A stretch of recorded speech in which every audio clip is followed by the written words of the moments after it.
When Mr. Carter's son came home from World War I, he brought with him his Army commander, a Stanford University graduate of great engineering and social brilliance named William Laird, who everyone in town called with the greatest respect and deference the captain. The captain, a big, expansive man who stood nearly 6.5 feet tall, saw Coldwood as a laboratory for his ideas, a place where the company could bring peace, prosperity, and tranquility to its citizens. From the moment Mr. Carter hired him and placed him in the charge of the operations, the captain began to implement the latest in mining technology. Shafts were sunk for ventilation, and as soon as it was practical, the mules used to haul out the coal from the mine were replaced by electric motors. Later, the captain stopped all the hand digging and brought in giant machines called continuous miners to tear the coal from its seams. The captain expanded Mr. Carter's building program, providing every Coldwood miner a house with indoor plumbing, a warm morning stove in the living room, and a coal box the company kept full. For the town's water supply, he tapped into a pristine ancient lake lay 1,000 feet below. He built parks on both ends of the town and funded the Boy Scouts, Girl Scouts, Brownies, Cub Scouts, and the Women's Club. He stocked the Colewood School Library and built a school playground and a football field. Because the mountains interfered with reception in 1954, he erected an antenna on a high ridge and provided one of the first cable television systems in the United States as a free service. Although it wasn't perfect, and there was always tension between the miners and the company, mostly about pay, Coldwood was, for a time, spared much of the violence, poverty, and pain of the other towns in southern West Virginia. I remember sitting on the stairs in the dark, listening to my father's father, my papi, talk to Dad in our living room about Bloody Mingo, a county just up the road from us. Papi had worked there for a time until a war broke out between Union miners and company detectives. Dozens of people were killed and hundreds were wounded in pitched battles with machine guns, pistols, and rifles. To get away from the violence, Papi moved his family first to Harlan County, Kentucky, and then, when battles erupted there, to McDowell County, where he went to work in the Gary mine. It was an improvement, but Gary was still a place of strikes and lockouts and the occasional bloody head. In 1934, when he was 22 years old, my father applied for work as a common miner with Mr. Carter's company. He came because he had heard that a man could make a good life for himself in Coldwood. Almost immediately, the captain saw something in the skinny, hungry lad from Gary, some spark of raw intelligence perhaps, and took him as a protege. After a couple of years, the captain raised Dad to section foreman, taught him how to lead men and operate and ventilate a mine, and instilled in him a vision of the town. After Dad became a foreman, he convinced his father to quit the Gary mine and move to Coldwood, where there was no union and a man could work. He also wrote Elsie Lavender, a Gary High School classmate who had moved on her own to Florida to come back to West Virginia and marry him. She refused. Whenever the story was told, Mom took over at this point and said the letter she next received was from the captain, who told her how much Dad loved her and needed her, and would she please stop being so stubborn down there in the palm trees and come to Coldwood and marry the boy.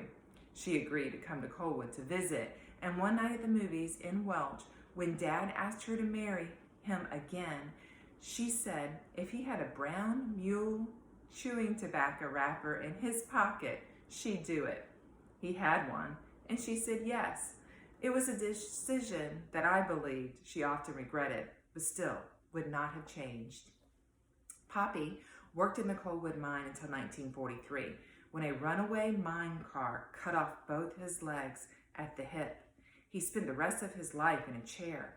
My mother said that after that accident, Poppy was in continuous pain.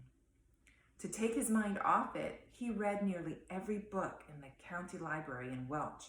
Mom said when she and Dad visited him, Poppy would be hurting so much he could hardly talk, and Dad would agonize over it for days afterwards. Finally, a doctor prescribed paregoric, and as long as he had a continuous supply, Poppy found some peace. Dad saw that Poppy had all the paregoric he wanted. Mom said after the paregoric, Poppy never read another book. Because he was so dedicated to the captain and the company, I saw little of my father while I was growing up. He was always at the mine, or sleeping prior to going to the mine, or resting after getting back. In 1950, when he was 38 years old, he developed cancer of the colon. At the time, he was working double shifts, leading a section deep inside the mine charged with cutting through the massive rock header. Behind the dense sandstone of the header, the captain believed, was a vast, undiscovered coal seam. Nothing was more important to my father than to get through the header and prove the captain right. After months of ignoring the bloody symptoms of his cancer, Dad finally passed out in the mine. His men had to carry him out. It was the captain, not my mother, who rode with him in the ambulance to the hospital in Welch. There, the doctors gave him little chance for survival. While Mom waited in the Stevens Clinic waiting room, the captain was allowed to watch the operation. After a long piece of his intestine was removed, Dad confounded everybody by going back to work in a month.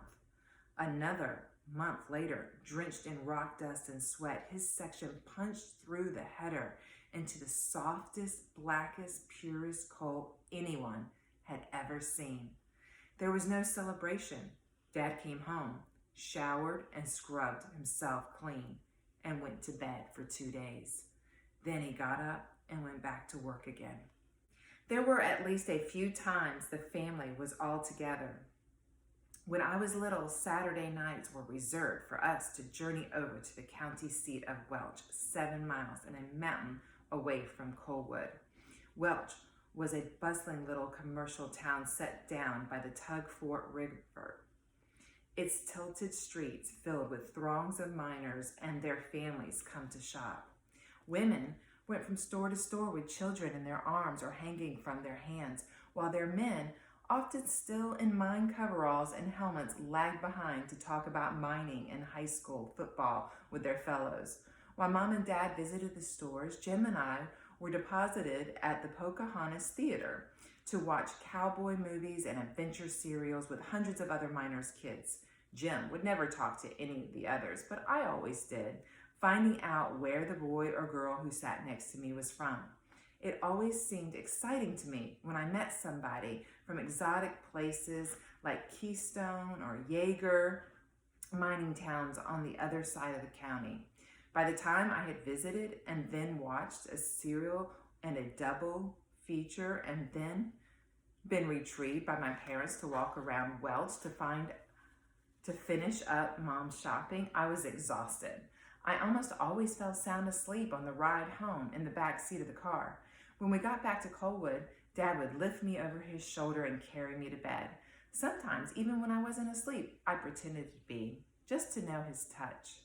Shift changes in Colewood were daily major events. Before each shift began, the miners going to work came out of their houses and headed toward the tipple. The miners coming off shift, black with coal, dirt, and sweat, formed another line going in the opposite direction. Every Monday through Friday, the lines formed and met at intersections until hundreds of miners filled our streets. In their coveralls and helmets, they reminded me of newsreels I'd seen of soldiers slogging off to the front. Like everybody else in Colewood, I lived according to the rhythms set by the shifts. I was awakened in the morning by the tramp of feet and the clunking of lunch buckets outside as the day shift went to work. I ate supper after Dad saw the evening shift down the shaft and I went to sleep to the ringing of a hammer on steel and the dry hiss of an arc welder at the little tipple machine shop during the hoot owl shift.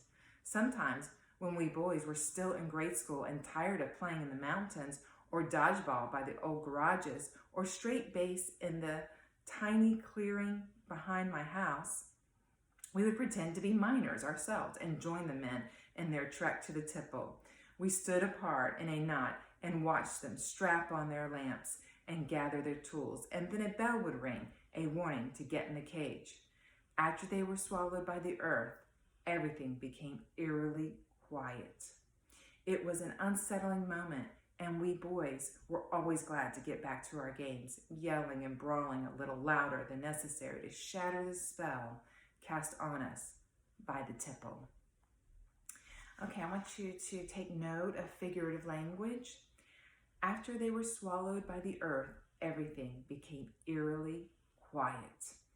Okay, so they weren't actually swallowed by the earth, but that's what the figurative language is trying to describe what it appeared to be like.